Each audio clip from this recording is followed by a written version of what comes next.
Ethan's sneakers squeaked on the wet grass as he jogged across the soccer field, whistle bouncing against his chest. The Seattle sun broke through gray clouds, lighting up the pack of 8-year-olds scrambling after a ball. "Nice pass, Noah," he shouted, clapping as a kid managed a shaky kick. Coaching the youth team every Saturday was his break from the grind of coding at a tech startup. Parents cheered from the sidelines, and Ethan grinned, savoring the chaos. This was his world, simple, steady, real. His phone buzzed in his pocket. He ignored it, eyes on the game. "Spread out.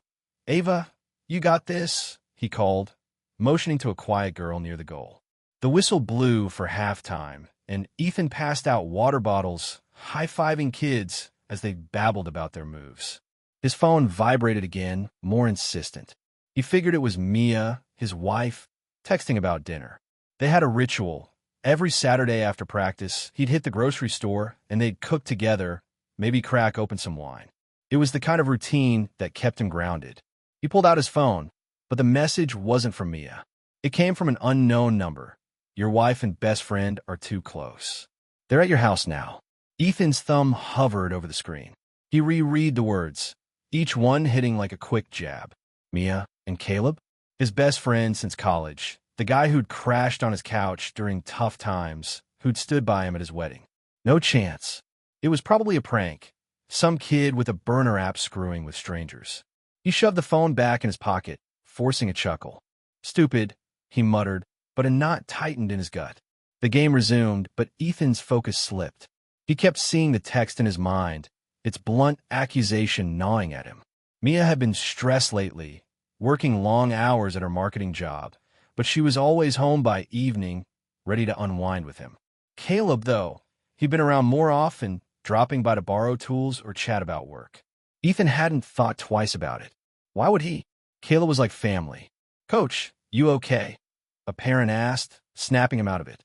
Ethan nodded, blowing the whistle to end practice. He sent the kids off with a wave, then checked his phone again. No new messages, just that one, sitting there like a lit fuse. He typed a reply. "Who is this?" but deleted it. What if it wasn't a prank? What if he got home and found what? Mia and Caleb laughing over coffee? Or something worse? He climbed into his car, gripping the wheel. The drive home was only 15 minutes, but he could shave it to 10 if he pushed it. He hesitated, then texted Mia, heading home early. "You there?" No reply. His foot pressed harder on the gas. The city blurred past, coffee shops, tech offices, rain-slick streets. His mind raced, replaying every moment with Mia and Caleb. That time Caleb stayed late after a barbecue, helping Mia clean up. The way she'd laughed at his dumb jokes. Normal stuff, right? Ethan pulled onto his street, heart pounding. There, in his driveway, was Caleb's blue SUV. The knot in his gut twisted sharper. He parked crookedly, staring at the house. The front door opened, and Caleb stepped out, waving casually. Mia appeared behind him, leaning against the doorframe, smiling. Ethan's breath caught. The text hadn't lied. They were here, together, acting like nothing was wrong. He cut the engine and stepped out, his pulse loud in his ears. Caleb's grin faltered as Ethan approached. "Hey man, didn't expect you back so soon," Caleb said, his tone too light. Ethan's eyes flicked to Mia, who looked puzzled but calm. "What are you doing here?" Ethan asked, voice low, steady but edged with something raw. Caleb shrugged. "Just dropped off a package for Lily. She asked me to swing by. No big deal." Ethan's gaze locked on Mia. "And you just okay with him walking in?" Her brow furrowed. "Ethan, what's going on?" "He was here for like 2 minutes." 2 minutes, Ethan repeated, the words tasting bitter. He pulled out his phone, the text burning in his mind. "I got a message. Said you two were close. And now I show up, and here you are." Mia's eyes widened. "A message? From who?" "I don't know." Ethan snapped, his voice rising. "But it's a hell of a coincidence, don't you think?" Caleb raised his hands. "Whoa, hold up. You're seriously buying some random text? Come on, man." Ethan stepped closer, his fists clenched. "Then why are you in my house? Why not leave the package at the door?" Mia moved between them. "Ethan, stop. This is insane." Caleb's telling the truth. It was just a delivery. But Ethan wasn't hearing it. The text, Caleb's car, Mia's casual wave. It all stacked up, each piece fueling a fire he couldn't douse. "I need air," he said, turning back to his car. Mia called after him, her voice cracking, but he didn't stop. He drove off, the image of them together seared into his brain. Trust, the thing he'd never questioned, was slipping through his fingers, and he didn't know how to grab it back. Ethan's car hummed along the Seattle freeway, the city's skyline fading in his rearview mirror. He hadn't planned to drive this far, but the image of Caleb waving from his doorstep and Mia's casual smile kept replaying, each loop tightening the knot in his chest. The text from the unknown number, "Your wife and best friend are too close," felt less like a prank now. He needed space to think, away from the house that suddenly felt foreign.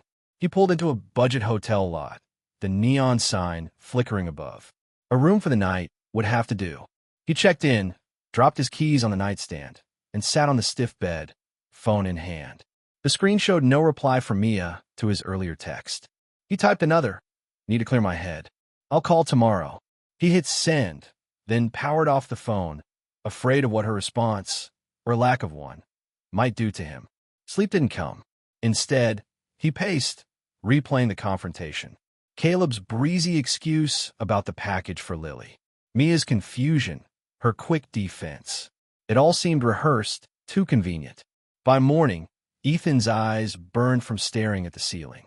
He showered, grabbed coffee from a vending machine, and turned his phone back on. 3 messages from Mia waited. "What's going on? Talk to me." Then, "I'm worried. Where are you?" And finally, "This isn't fair, Ethan." He stared at the words, guilt mixing with anger. Was she worried? Or just covering her tracks? He didn't reply. Instead, he drove to a diner, ordered eggs he'd barely touched, and decided to dig deeper. If Caleb was telling the truth about the package, Lily could confirm it. Lily lived in a quiet suburb, her house a short drive from Ethan's. He parked, took a deep breath, and rang the bell. She answered, her expression shifting from surprise to concern. "Ethan, everything okay?" she asked, stepping aside to let him in. "I need to talk about the package," he said, keeping his voice steady. "The one Caleb dropped off at my place yesterday." Lily nodded, gesturing for him to sit on the couch. "Yeah, it was mine. I asked Caleb to take it to Mia since he was heading that way." "Why? Something wrong?" Ethan studied her, searching for a flinch, a hesitation. "Just need to know why he didn't leave it at the door. Why he went inside." Lily frowned. "I told him to hand it to Mia, directly. It was important, work stuff, sensitive documents. I didn't want it sitting outside. Did something happen?" Ethan leaned forward, elbows on his knees. "I got a text." "Bisho," said Mia, and Caleb were too close. "Then I get home, and there's Caleb, walking out like it's nothing. Mia's acting like it's no big deal. You tell me how that looks." Lily's eyes widened. "That's awful. But Caleb was just doing me a favor. He was probably in and out in minutes." She paused, then added, softer, "Though, I've wondered about them. Little things, how they laugh together, how Caleb's always around. I never said anything because it's just a feeling. But now, maybe there's something to it." Ethan's stomach dropped. Lily's words echoed the text, feeding the doubt that had kept him awake. "You've seen them act off?" he pressed. "Nothing solid," Lily said quickly. "Just vibes. Like at your last game night, they were whispering about something, then stopped when I walked in. Could be nothing, but it stuck with me." Ethan rubbed his temples. Game night. He remembered that night. Pizza, board games, Caleb and Mia teaming up and winning every round. He thought it was fun, not suspicious. Now, every memory felt tainted. "Thanks for being straight with me," he said, standing. "I need to figure this out." Lily touched his arm. "I'm here if you need to talk. I'm so sorry you're dealing with this." He nodded, heading for the door, but her words clung to him. Vibes. Whispers. Caleb's car in his driveway. It was all piling up, each piece sharpening the edge of his suspicion. Back in his car, Ethan gripped the wheel, his knuckles pale. He couldn't go home yet. Not to Mia's questions, her hurt voice. He needed proof, something to silence the noise in his head. On impulse, he pulled out his phone and scrolled to the unknown number. His thumb hovered over the call button. What if it was a dead end? Or worse, what if it wasn't? He hit call, holding his breath. The line rang once, twice, then went to a generic voicemail. No name, no clue. He hung up, frustration boiling over. Whoever sent that text knew exactly how to unravel him. He drove back to the hotel. The city's hum a dull backdrop to his thoughts. Mia's text sat unanswered, but he couldn't face her yet. Instead, he called Caleb. It went straight to voicemail. Call me back, Ethan said, his voice tight. We need to talk. Now. He hung up, tossing the phone onto the passenger seat. Caleb's silence felt like another strike against him. By evening, Ethan sat in the hotel's dim bar, nursing a soda. His phone buzzed, a text from Mia. I don't know what you think I did, but I deserve to know what's happening. He stared at it, guilt gnawing at him. She sounded desperate, but so did he, in his own way. He typed, I just need time, then deleted it. What could he say? That he was chasing a ghost, tearing their life apart over a text and a hunch? A new message popped up, this time from Caleb. Got your voicemail. Busy today, but I'll call tomorrow. Chill, man. It's not what you think. Ethan's jaw clenched. Chill. Caleb's flippant tone grated, like he was brushing off Ethan's entire world collapsing. He set the phone down, forcing himself to breathe. Tomorrow, he'd confront Caleb, demand answers. And if Lily's vibes were right, if that text held any truth, he'd make sure no one played him for a fool. Ethan leaned back, staring at the bar's muted TV. The noise around him, clinking glasses, low chatter, felt distant. All he could hear was the echo of that text. Lily's hesitation, Caleb's dodge. That wasn't just creeping in anymore. It was swallowing him whole. And somewhere, whoever sent that message was watching it all unfold. Ethan's fingers drummed on the steering wheel as he idled outside a Seattle coffee shop, waiting for Caleb's call. The morning air was crisp, but his palms were sweaty. Last night's text from Caleb, chill, man, it's not what you think, had only stoked his frustration. Chill, when his best friend was dodging him, and Lily's words about vibes between Caleb and Mia kept looping in his head. The anonymous text that started it all, your wife and best friend are too close, felt heavier now, backed by Lily's hints. Ethan needed answers, not excuses.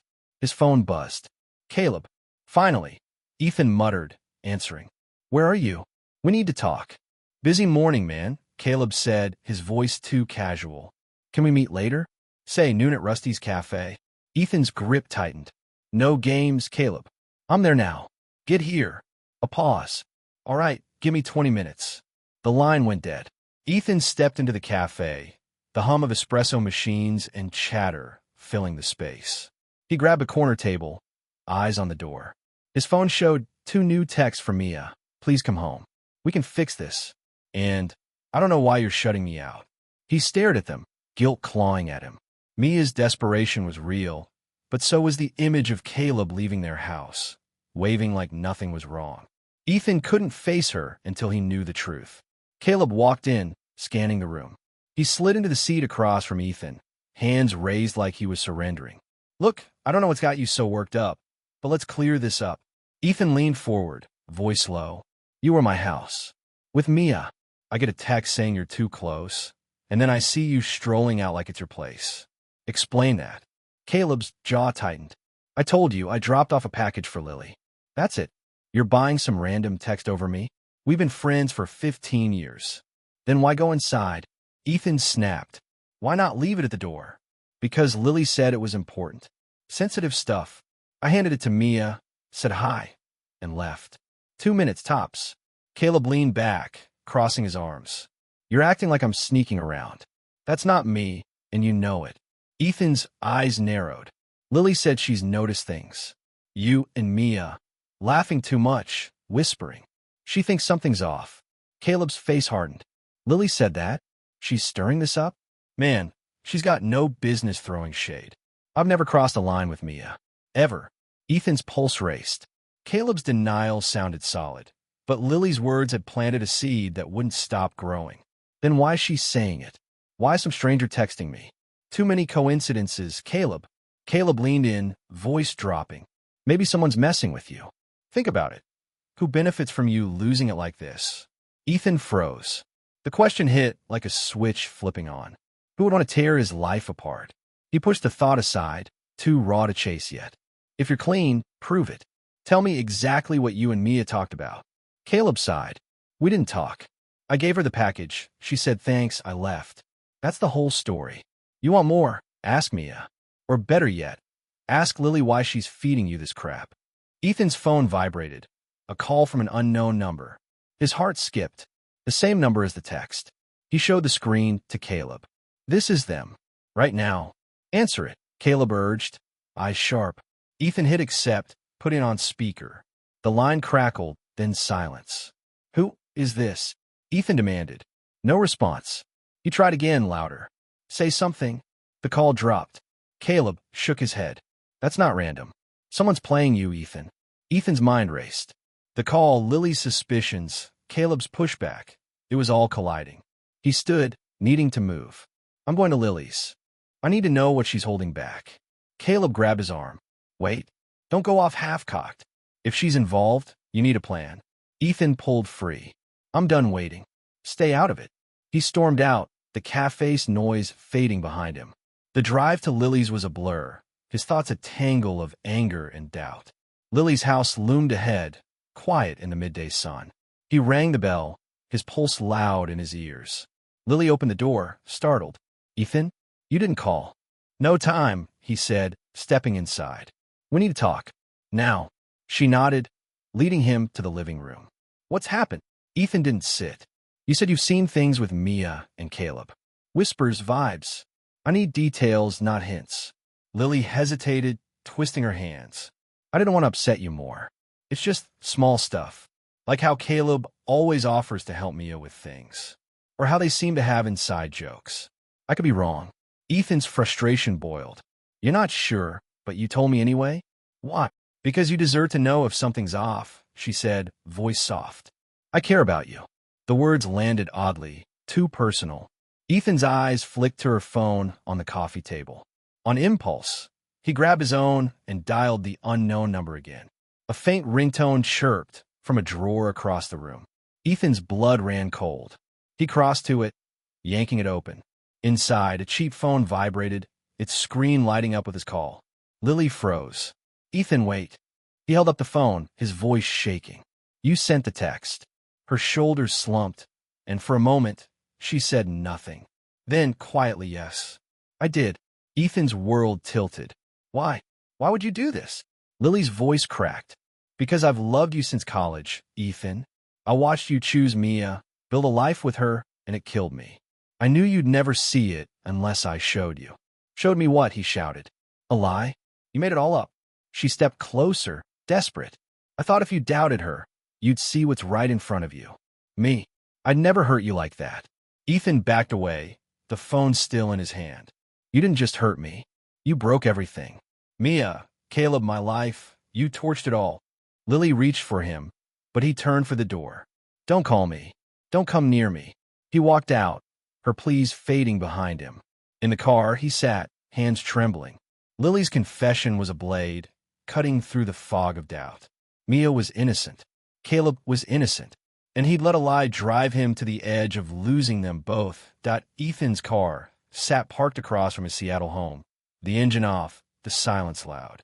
The house looked the same, neat lawn, porch lights still on, but it felt like a stranger's now. Lily's confession burned in his mind. She'd sent the anonymous text, fabricated the betrayal out of obsession, and watched his life unravel. He'd been a fool, letting her lies drive a wedge between him and Mia, his wife, and Caleb, his best friend. Now he had to face the damage he'd caused. He gripped his phone, Mia's unanswered text staring back. Come home. We can fix this. Her words were a lifeline, but guilt weighed him down. How could he walk in after accusing her, storming out, shutting her off? He took a deep breath and stepped out, each step toward the door heavier than the last. He knocked softly, half hoping she wouldn't answer. The door opened, and Mia stood there, arms crossed, eyes red but steady.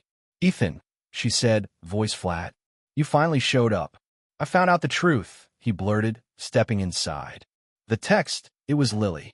She made it all up. She's been obsessed with me since college. Wanted to break us apart. Mia's jaw tightened, but she didn't move. So, you believe me now? After days of silence? After you looked at me like I was a liar? Ethan's chest ached. I was wrong. I let that text mess with my head, and I didn't trust you. I'm sorry, Mia. I'll do anything to fix this. She shook her head, stepping back.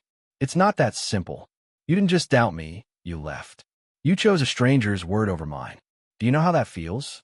He opened his mouth, but no words came. She was right. He'd let fear and suspicion override years of love. I know I hurt you, he said finally. I don't expect you to forgive me right now, but I need you to know I see it all clearly now. Lily played me, and I fell for it. Mia's voice softened, but the pain lingered. I stayed up nights wondering what I did wrong. If I pushed you away, if I missed something. And it was all a lie? Someone you called a friend did this. Ethan nodded, shame burning. I cut her off. She's out of my life. Mia turned away, pacing. I need time, Ethan. I can't just flip a switch and go back to how things were. You broke something. He wanted to reach for her, but her words stopped him. I'll give you space, he said. Whatever you need. He left, the door clicking shut behind him, her silence louder than any shout. In the car, Ethan's hands shook. Mia's hurt was his fault, not just Lily's. He drove to Caleb's apartment, needing to close another wound. Caleb answered, his expression guarded. You look like hell, he said, letting Ethan in. Lily confessed. Ethan said, wasting no time. She sent the text. Made it all up to mess with me. You were right. Someone was playing me. Caleb's shoulders relaxed, but his eyes stayed sharp. Told you, man. But you were ready to throw our friendship out over it. Ethan winced. I know. I saw you at my house, got that text, and it all snowballed. Lily fed me lies about you and Mia, and I bought it. I am sorry, Caleb. You didn't deserve that. Caleb leaned against the counter, arms crossed. You know what stung? You didn't even ask me straight up. You just assumed the worst. Ethan nodded, taking the hit. I was blind. But there's something else. You and Mia, you've been secretive. What's that about? Caleb hesitated, then sighed. It was supposed to be a surprise. Your 40th birthday is coming up. Mia and I were planning a big party. That's why I was at your place, why we've been talking more. We didn't want you catching on. Etan's gut twisted. A party. All the whispers, the quick glances, they were for him, not against him. I'm an idiot, he muttered. Yeah, you are, Caleb said, but a faint smile broke through. But you're my idiot. We good. Ethan extended a hand, but Caleb pulled him into a quick hug. We're good, Ethan said, voice thick. No more surprises, though. Deal. Deal, Caleb laughed, but the ease they once had felt fragile. Back at the hotel, Ethan's phone buzzed with a text from Lily. I'm sorry. Can we talk? He deleted it, blocking her number. She'd already done enough. But her apology lingered, a reminder of how close he'd come to losing everything. He lay on the bed, staring at the ceiling, Mia's words echoing. You broke something. He'd spend every day trying to mend it, but first, he had to face the ripple effects of Lily's scheme. The next morning, Ethan drove to a park where he and Mia used to walk. He needed clarity before trying to reach her again. His phone rang. Caleb. Heads up, Caleb said. Lily's been texting people, saying you overreacted, that she was just concerned. She's spinning it. Ethan's jaw clenched. She's covering her tracks. Anyone buying it? Not really, Caleb said. Most know she's got a thing for you, but she's trying to save face. Watch your back. Ethan thanked him and hung up, anger flaring. Lily wasn't just sorry, she was doubling down. He opened his texts, finding one from Mia. We need to talk soon. Not ready yet, but soon. It was a crack in the wall, small but real. He typed, I'll wait as long as you need, and hit send, hope flickering. He walked the park's trails, the crunch of gravel steadying him. Lily's lies had cost him trust, but the truth was his now. He'd confront her damage head-on, starting with Mia and Caleb. No more running, no more doubt. But as he headed back to his car, a new text from an unknown number stopped him cold. You think you know the whole story? Ask me about last summer. Ethan's heart sank. Another trap, or something he'd missed? Ethan's phone glowed in the dim Seattle dusk, the new text from an unknown number searing into his vision. You think you know the whole story? Ask me about last summer. He stood frozen in the park's parking lot, the gravel crunching under his shoes. Another anonymous message, just when he'd thought Lily's lies were the end of it. His instinct screamed trap, but the words last summer gnawed at him. He climbed into his car, heart racing, and drove to his hotel, determined to confront this head-on. At the hotel, Ethan sat on the bed, phone in hand. Mia's last text, "We need to talk soon." Not ready yet, but soon, offered a sliver of hope, but this new message threatened to shatter it. Last summer, Mia had spent a week at a marketing conference in Portland. She called him every night, sent photos of the city, laughed about boring panels. Nothing seemed off, but doubt, fresh from Lily's betrayal, crept in. He typed a reply to the unknown number. "Who are you? Stop hiding." No response. He blocked it, refusing to let another faceless text derail him. The next morning, Ethan called Mia. She answered on the third ring, her voice cautious. "Ethan, you okay? I need to see you," he said, keeping his tone steady. "Today, if you can. It's important." A pause. "All right, come by at noon." She hung up, leaving him with a mix of relief and dread. He arrived at their house, the familiar creak of the porch steps grounding him. Mia opened the door, stepping aside to let him in. She sat on the couch, arms crossed, waiting. Ethan stayed standing, the weight of the new text pressing on him. "I got another message last night," he started. She'll said to ask you about last summer." "I don't want to jump to conclusions again, Mia. I'm asking you straight, what happened?" Mia's eyes widened, then softened with a flicker of sadness. "Nothing happened, Ethan. Last summer was the conference in Portland. I worked, networked, came home. That's it." She leaned forward, voice firm. "But I know why you're asking. You're scared of being burned again. I get it, but you have to decide if you trust me or not." Ethan exhaled, the tension in his shoulders easing. Her directness cut through his doubt. "I believe you. After Lily, I'm paranoid." "I am sorry." Mia nodded, but her expression stayed guarded. "You can't keep apologizing and expect it to fix everything. Trust isn't a switch you flip. We need to rebuild it together." "How?" he asked, desperate for a path forward. "Time," she said. "An effort. Maybe therapy. But you have to stop running when things get hard." Ethan sat beside her, the distance between them feeling smaller. "I'm in. Whatever it takes." Mia didn't reply, but her hand rested near his, a quiet promise. Later that day, Ethan met Caleb at a diner to tie up loose ends. Over coffee, he shared the new text. Caleb shook his head. "Sounds like Lily's not done. She's desperate to keep this going." Ethan frowned. "I blocked the number. But yeah, it feels like her." Caleb sipped his coffee. "People are talking. Lily's been telling friends you overreacted, that she was just worried, but it's backfiring. Most see through her now." Ethan's jaw tightened. "Good. She doesn't get to play victim after what she did." Caleb leaned in. "Let go, man. Focus on Mia. Lily's digging her own hole." Ethan nodded, knowing Caleb was right. Lily's lies had cost her credibility. Her social circle was shrinking as word spread. That was justice enough. No revenge needed. Weeks later, Ethan and Mia started couple therapy. The sessions were raw, peeling back layers of hurt. Mia spoke of the betrayal she felt when Ethan doubted her. He admitted how Lily's manipulation exploited his insecurities.